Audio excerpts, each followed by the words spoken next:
Good morning mga ka-farmlat. Alas 5 po ngayon ng umaga. Magbablog po tayo today dahil gusto kong ipa-feel po sa inyo kung gaano kasarap dito tuwing umaga. Sobrang payapa po ng lugar at parang gintong sumisilip si Haring Araw kasabay ng himig at awit ng inang kalikasan. Grabe. What a treasure na meron dito sa Latri. Ayan na mga kaparmlet, yung mga bangkang nangingisda. Ayan, pag nandito na po kayo, ito yung mapapanood nyo tuwing umaga dito. So malilibang ka habang nagkakape dito. Manonood ka ng mga bangkang nadaan. At pag nainip ka naman, pwede ka naman bumaba at maglakad-lakad sa buhanginan. Ayan, high tide po ngayon at dyan nasikat si Haring Araw. Dami pong isda dito. Good morning, good morning. Almusal po tayo mga ka-farmlat. Ito yung paborito naming place pag kakain kami ng almusal, tanghalian, merienda, at hapunan. Sobrang nakaka-relax habang nakain, mga ka-farmlat. Tambayan ko sa hapon. Yan. Sobrang relaxing. Ito yung paraiso na magandang retirement po talaga, lalo sa mga kababayan nating OFW yung pinagpaguran po. Matitreasure nyo talaga po. Halos matatapos na po rin namin linisan po lahat ng bawat lote. Kaya may enjoy nyo yung pag-tripping dito. Malinis na, see-through. Ayan. Ganda ng lot 2 mga ka-farmlat. Lot 2. Ayan yung lot 3. Ayan. Ayan po yung lot 1, no? Ayan. Mabubusog po yung mata nyo dito, lalo pag high tide. Dahil marami kayong makikita ng isda. Pag low tide naman, marami pong namiminwit, tapos nanghihibasanan. Ayan, nandito po tayo ngayon sa portion ng lot 7. Ayan, available pa po ito mga ka-farmlat. Sobrang dami pong tanim na nyog niyan. Ayun mga ka-farmlat, mamaya manganganta tayo. Kakanta tayo dyan. Dun sa part ng Latri. Ang ganda kasi ng pwesto yun nun. Ito mga ka-farmlat ay portion po ng lot 6. Yan. Kung gusto nyo may mangrove part. At ito naman po yung portion po ng lot 5. Ayan. So, pili lang kayo mga ka-farmlat. Ayan. Goods na goods pong paliguan ng property. Ay mga ka-farmlat, kita nyo naman. Hanggang leeg natin. Ayun. Nakakwintas pa pala tayo. Ayan. Ayan. At ito naman mga ka-farmlat yung portion ng lot 4. Nasa lot 4 po tayo. Boundary ng lot 5 and 4. So, ayan mga ka-farmlat. At ayan mga ka-farmlat, habang nakanta po tayo, ipa-flash ko na lang po sa screen yung mga price per lot, yung details, yung ibang details po. Aside na ilalagay ko po sa video description at sa comment section. Ayan, check nyo na lang din po mga ka-farmlat.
Thank you.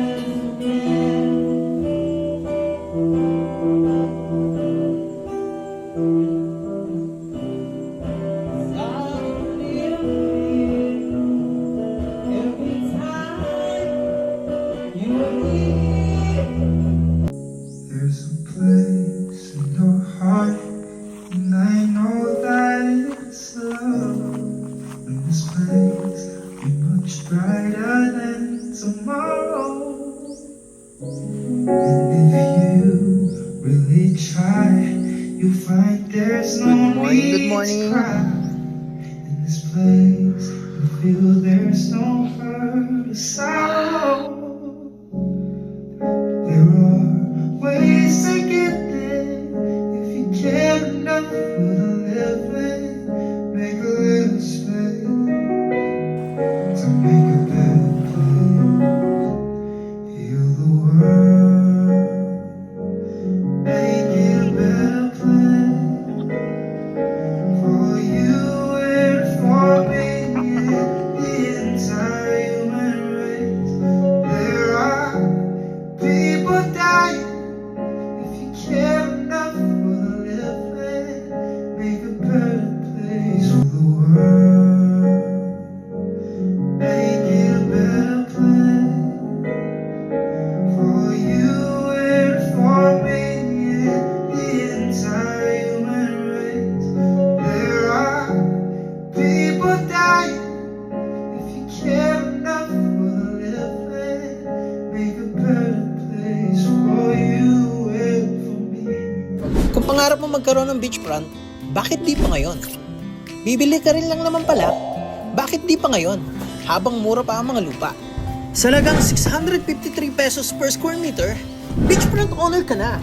Titulado, malapit sa bayan, may cellphone signal, may source ng kuryente, at tabing kalsada pa. Hindi lang yan, sagot pa ng seller ang pag-develop sa property at pati pag-transfer ng title sa pangalan mo. Hindi mo na kailangan magtanim dahil siksik sa produkto ang property. May overlooking sunset view, maganda yung ambience ng property at dinadayo. Dahil dito sa bayan ng Santa Elena, ito lang yung pinakamagandang beach area. Kaya kung retirees ka, hanap mo retirement places, hanap mo bakasyunan, hanap mo investment, hanap mo yung pwedeng gawing resort or camping site, tamang-tama yung property kasi bukod sa 15 minutes drive lang to from town proper, ay napakaganda pa ng access road dahil 99% cemented road yung daan. Kaya panalong-panalo ka dito kasi try to imagine, sa halagang 2.8 million, may halos kalahating ektaryang beachfront ka na malapit sa bayan. Kaya kung nagbabayan sale ka, imagine, may sarili ng title yung property, malaki yung sukat at develop na. Alam ko pag naresell natin to, after ng develop at transfer, tutubo na yung pera mo. Ayan mga ka-farmland, kung interested ka, ayan mag-message po sa ating WhatsApp and Viber, sa ating email, sa ating Facebook, at follow nyo po ako sa YouTube, at kung gusto nyo magpanood yung full video niyan, naka-upload po sa ating YouTube channel. So ayan mga ka-farmland, maraming salamat.